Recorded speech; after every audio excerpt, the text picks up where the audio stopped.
look like I just did a line of white china heroin. What is up, YouTube? This is the God Bombs once again with a review, and this time we have members of the band here. Wes, the bassist, Raven, the guitarist. We are here to review the new Marilyn Manson album, the 12th studio album, Assassination Under God. This album just dropped, and it is in many ways a response to the attempt to cancel Marilyn Manson that occurred during the pandemic. There was all kinds of legal troubles, lawsuits, allegations. It seemed for a while like Manson's career was going to be over. So in many ways, this album is seen as a comeback. It's seen as a response to all the controversy that occurred. And let's dive into it. It started out with the first single, As Sick as the Secrets Within, which was a pretty good song. I reviewed that on my channel. The second single, Raise the Red Flag, and the third single was Sacrilegious. Now the album itself has dropped, and there's a video for the title track, Assassination Under God, that was also released. Yeah, I thought the release of the singles got progressively better, just in my opinion. I thought Sick as the Secrets Within was really exciting when it first came out, and it seemed like we were getting kind of like of his vocals on that. I think really reminded a lot of people of like early on in his career, and I think it was really exciting when the new music came out. Like, yeah, it was like kinda, it was kind of like Tourniquet, like visually and musically. But by the time Sacrilegious came out, I liked that one the most. I thought they got progressively better. But yeah, that's more like the singles individually. But as an album, how do you think they like worked in the actual album? When I first heard the album, I skipped the singles because I had already heard them, and I think that was the wrong way to listen to it, because now I went back and listened to the full album with the singles, and it flows really well. I think the album flows really well overall. I like the track listing. I do wish there was a song called Point Towards Enemy, a really heavy B-side that came out on a CD with the singles that were released. That song was awesome, and I really wish that was included on the album, because the only really heavy song here is Not If You Understand, which is like an industrial metal banger. I love that song, but I wish there was more heavy stuff on it. One of the songs, see, this is why it was like sounded more like symphonic metal. Yeah, definitely. I mean, I will say this to the credit of Manson, like every album is different. The only song on here that really sounds like a typical Marilyn Manson song is Sacrilegious, because it has that like swing beat and it kind of has that Beautiful People type groove. Everything else on here, we got a friend here. This is Sage, our kitten. Everything else on this album kind of feels like a new sound. It's like kind of like alternative rock, alternative metal. The vocals are the main thing that stuck out to me more than anything. His singing is way more clean. He doesn't do the croaking type stuff. He really sings it more clean, and there seems to be some kind of like vocal effect on there. Yes, I think a lot of that is like his own natural raspiness, but it is on there, the effect. Yeah, speak about what you think, because like it's kind of like I've heard a lot of people be critical of it. Yeah, what I've the effect threw me off more than anything with the new music. Like, I think the new music is really great. The effect, though, it's like this Melodyne auto-tune. It's not auto-tune, but it's like a harmonizer or something. And his voice kind of sounds like a robot. It's kind of like in that song Speed of Pain, where he has that vocoder. Or Valentine's Day on Hollywood. Yeah, like he's used things like that in the past, but he uses it like sparingly. And in this album, it seems like it's on a lot of the vocals, and I just wonder why that was. Do you think some of that could be his natural raspiness, like, or no? I think honestly, I mean, another big point here is that he's sober now. So this is his first album sober. So yeah, it could be his voice. I haven't noticed it as much yet until you pointed it out. I was like. It could be that his voice, without the, the kind of stuff he does, not just slurring, but he intentionally does a lot of, a lot of vocal fry, basically. Yeah, the raspiness of the vocals. croak. Yeah, without the croaking, his voice just sounds more smooth overall, and I think maybe that's because he got sober and he's just approaching things differently. Yeah. I mean, I will say, like, he looks amazing, he sounds amazing live, so a lot of people are viewing this as a comeback album. People are saying this is a masterpiece. Do you feel like it really... It's a comeback album for me because it's, as far as, the performance is better vocally, and just I think he's in a better headspace, but I think like his last several albums have not had as strong of a direction, whereas he actually has something to talk about, it seems, like with his like life events recently. It's hard to fill in the context of that. Just off. This album has like a clear-cut theme, and I think I love Pale Emperor. I loved Pure Chaos seemed. I think what this is like the payoff of a lot of his like previous themes. Like he sort of prophesized this was going to happen to him. Like he's dealt with this whole like assassination kind of theme before in Hollywood a lot. You know, with the whole JFK and John Lennon and Jesus symbolism. Yeah, crafting like the idea of like a martyr, you know, and he's like he always was like saying that like he's been put into that role, and now it's like he's sort of like come to fruition with that. Yeah, it's like Manson thrives on persecution. So I mean, he's a shock rock artist, you know, a classic example of what a shock rock artist is, probably the best example of shock rock ever. And you know, so he thrives on being persecuted by the media. And this is no different. Like, this is kind of like Columbine all over again, where it's a witch hunt and people are blaming him for stuff. And even the album booklet, I noticed it's like it's designed like a newspaper. So you open it and it's like you're reading a newspaper. And I think he's kind of making a commentary about like the media and public persecution, public martyrdom, how the public likes to like devour its celebrity figures, and you know, kind of in like a very like almost like the Inquisition, where we're looking for some witch that we want to burn at the stake so that we can feel holy again. And that is very much a theme that carries over from Hollywood. Yeah, I like this album a lot. It's like I'm not a big Manson fan, but this is coming from someone that's not a big Manson fan, but I do like this new album of his. It's like he's coming stronger than ever with this new album, and I like how much character he put into these songs. And I like how all the songs are well structured, and I appreciate that they put time and effort into the songs. So one of the songs I like from the album is Raise the Red Flag. I like it because of the dirty guitars. And another one's Purgatory because his the synths like work together with vocals a lot. Yeah, so, Meet Me in Purgatory. Yeah. That one like gave me like a Sisters of Mercy vibe, almost like old school goth. I thought that was like one, for me personally, I my favorites are Death Is Not a Costume, As Sick as the Secrets Within. Not If You Understand is definitely my favorite because again it's like a heavy metal industrial banger.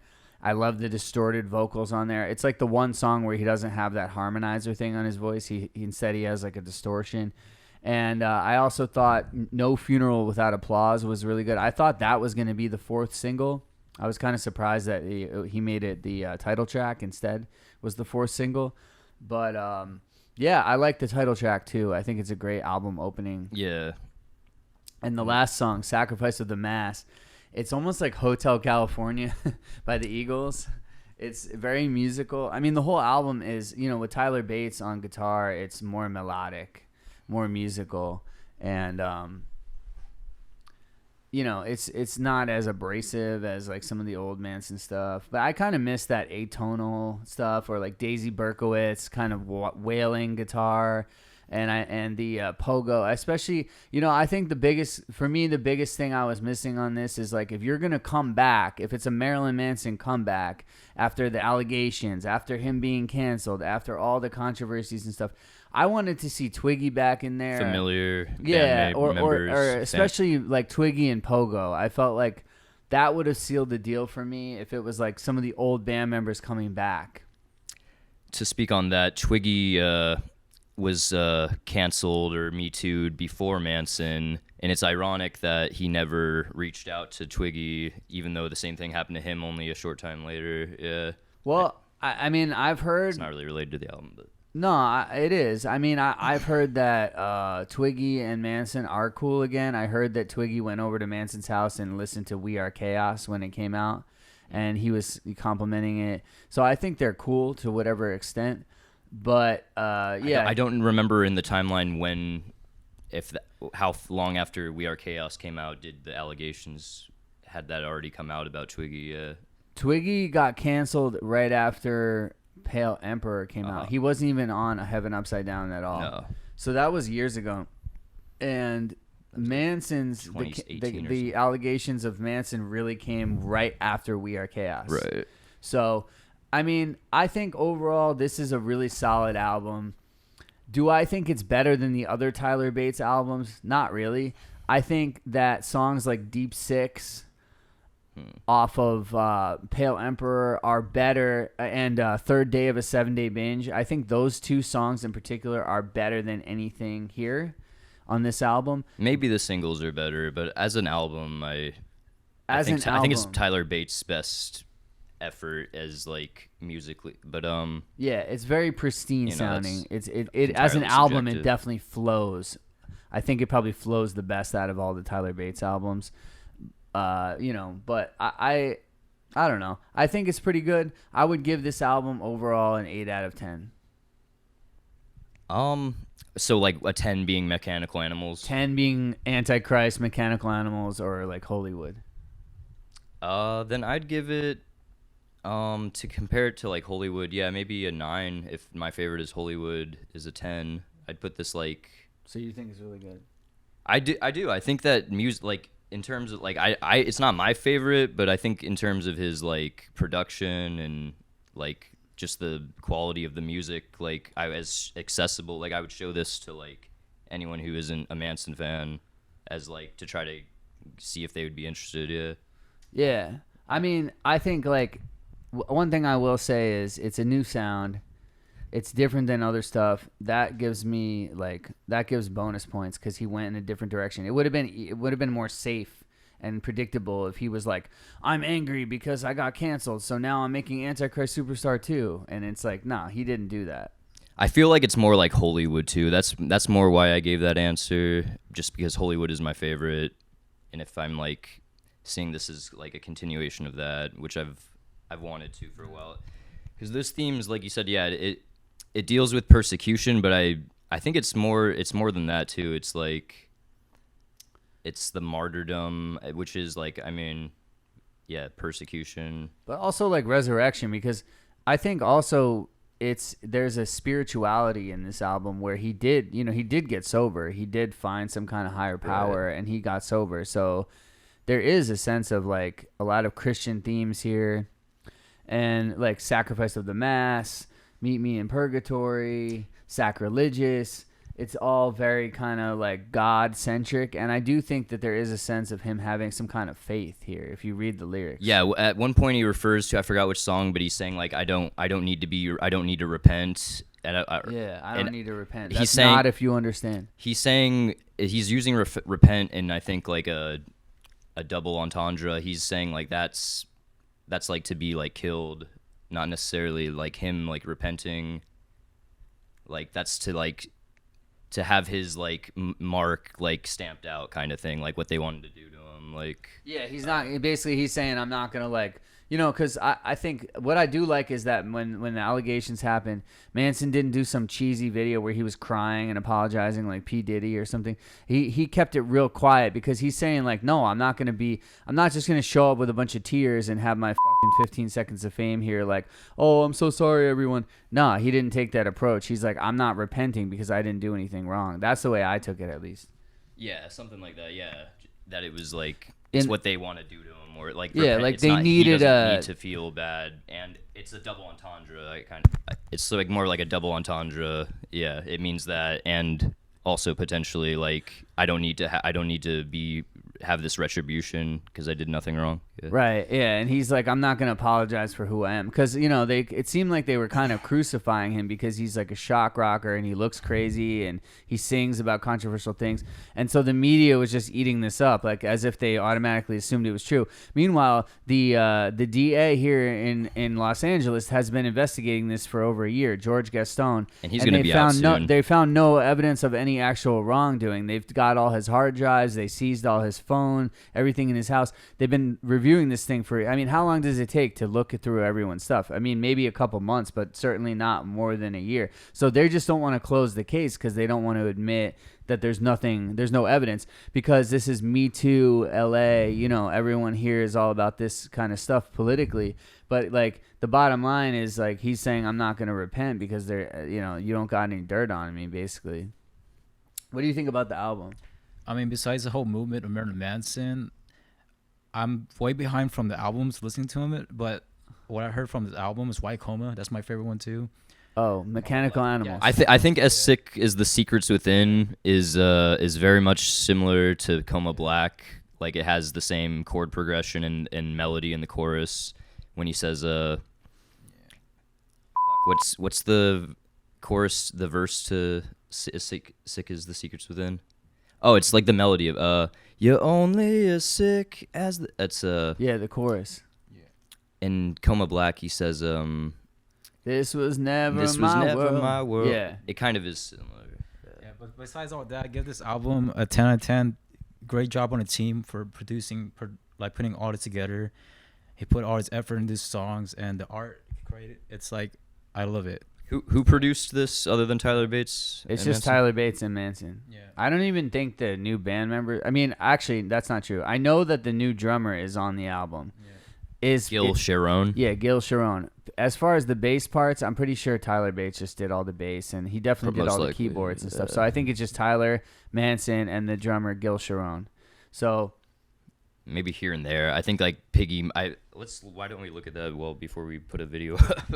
No, I looked it up. But the other thing that's cool to me is like if there's already a part 2 that was already has already been written. So it seems like we'll probably get part 2 in the near future. Maybe Manson's changing his strategy, because in the past he would always wait like 2 or 3 years in between albums, and this time it seems like he's already got the next one locked and loaded. Well, think about this. This is a really short album. Its running time is only 14 minutes. It's 9 tracks, and so to put out 14 minutes. It's only 14 minutes long. Yeah, and it's only 14 minutes long. Really? I believe so. That's not possible. I double checked me on that. It's 9 tracks. We're gonna fact check. Hollywood is like 30 minutes long, and that's like 20 tracks, so it makes sense.